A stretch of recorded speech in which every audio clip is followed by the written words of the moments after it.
What's happening, everybody? My name is Matt and welcome back to Crypto Kings. In today's video, we're going to be talking about exactly what is going on with Shiba Inu. I know a lot of you guys have been talking about all the different patterns and stuff we've been going over recently in the comments. Let's put everything to rest and get into it. So if you guys are new, make sure to drop a like and subscribe for more daily Shib vids, and let's get right into it. So if you guys haven't seen exactly what Shib is doing here on the day, you guys can see we are having a wee bit of a down day here at 6.5% down, but mind you, this is 6.5% down from really when we look at our 24-hour, this little kind of surge here, which sent us up to, around like 47, 48-ish, which I think we knew probably would not be sustained. So, unfortunately, we are again 6.5% down, but this is nothing overly tragic in my opinion, because when we look at the 1 month, really, man, this is looking like a falling wedge of some kind, and we're going to get into some pattern analysis as well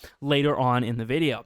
But market cap wise, of course, we're at a little over $24 billion here in market cap, still very, very high on the list. And of course, when we look at that ranked against a lot of its competitors, you guys can see, of course, nothing is really even getting close to Shib on the day, except for crypto.com. Hey man, good for CRO holders. I'm a little upset about that one myself. But everything else here is having a pretty, mediocre to average kind of day.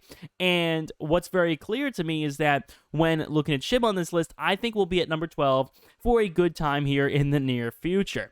When we check our volume, of course, our volume is down even more over the past 24 hours, down 36.7%, which is generally pretty good because this is showing a decrease in volatility, showing a lot of stability, and the fact that this 6.5% decrease is not from some massive dump due to some horrifying announcement on social media or some awful news. This dump is just because there's really not enough buy volume. Simple as that. There's just not enough people buying it up at this price, which, is definitely less tragic than some extremely bad, social media trend going on or something, and everyone's dumping their Shib today, and oh my goodness. It's much better, in my opinion, that we just are watching a bit of a decrease in terms of volume, and there's just a little less people buying than selling. I think that's definitely a lot less major of something to work with. But what is good to work with is Webull, guys. Check it out. Top of the link down below in the description. It is so easy to do if you guys want to get started trading stocks, crypto, including Shib, all that good stuff. And if you guys sign up using my link, you guys should get some free stuff. So again, my link at the top of the description. Of course, it is my affiliate, so I get a couple free things as well. Definitely check out Webull. Top of the link down below. But when it comes down to it, guys, here is our graph here on the day. Now, what you can see by looking at this is the potential for two different options. So the first thing that I wanted to sort of point out for you guys is the fact that, of course, this movement here from the 18th up until now kind of looks like a cup, and this kind of looks like a handle. Now, the problem is the handle of the cup and handle pattern normally is a little bit shorter. Normally, the handle is something more like this, more like a teacup, something like this. It definitely is not as long as it is in this current movement. Now, does this, sort of disqualify this pattern from being cup and handle? No. It just makes it a little bit weirder. It makes it a little bit less likely, to follow this exact pattern, because it really isn't a cup and handle anymore because of how long this has been going on. But still very, very possible. Again, this rounding here at the bottom does make it easier. And again, if we were to hit, that 42, 43-ish range again, which it looks like we're headed to, we should see a little bit of a battle. It definitely should not get below 40. And I think a lot of people, after looking at previous instances in which we have gotten near 40, it looks as if it snaps back every time. So that's definitely, optimistic in my opinion, because again, we are looking at, where Shib has this, long fought battle, and it seems to be that between, 40, 41, 42, it definitely doesn't want to get much lower than that. Now, another option in terms of a movement here is an inverse head and shoulders pattern, because a head and shoulders normally would look something like this. You have a head here, and then you have your shoulders, and typically this is the sign of a bearish movement and would go down. Now, this is an inverse head and shoulders, meaning the head is here on the bottom with the these shoulders, of course, on top. So the example of this inverse head and shoulders, of course, we have the head here, and then the shoulder and the shoulder. And again, not a perfect example of an inverse head and shoulders, but I definitely think it's close enough to where you could certainly consider it to be one.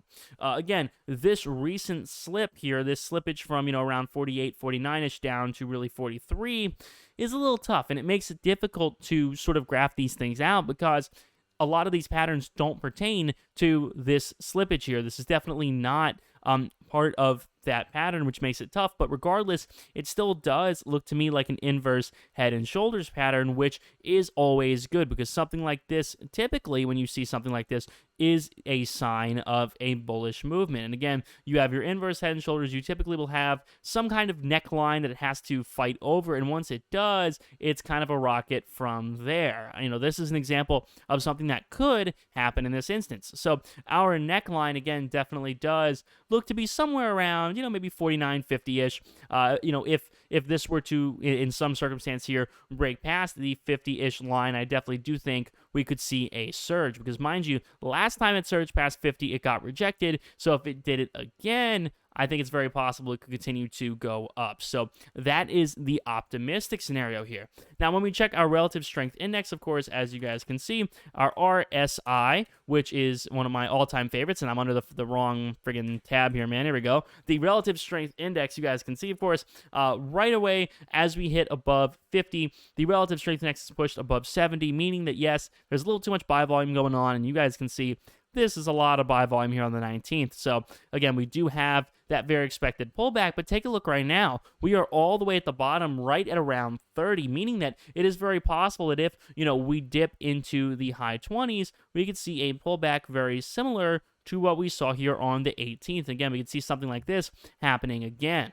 So that is a very possible scenario. And of course, if we don't see something like this, we could very well watch it head back up, with some headroom, of course, to work up towards the 70 spot again, giving us the chance to head, from 44, maybe to 45, 46, 47, somewhere around there without causing a lot of issues, without causing any extreme volatility. When we check the Fibonacci retracement, which of course you guys can see I always love to do on the channel, we go here from the top of around 52 all the way down to the low here at around 45. And essentially, the relative strength index is just showing us that, yeah, it was not able to sustain itself above the zero line, above that bottom set by the fib. So again, that bottom here is around 45. And the difficult part is, of course, that we slip below that, hitting at one point again 43.5, which is definitely a little bit lower than I think a lot of people were expecting. So, the goal is to work our way back to the fib line and at least, kind of use this zero line, the line of around 45-ish as a baseline here to work our way back up. Hopefully, again, the 23.6% line would be a great goal to search for in hopes, of course, of getting to really around 46.5, 47. So with that being said, guys, thank you all so much for watching. I always do appreciate all the amazing support on the channel. Make sure to drop a like and subscribe if you guys are new for more daily Shib vids. And if you guys have not already, folks, make sure to follow me over on Twitter.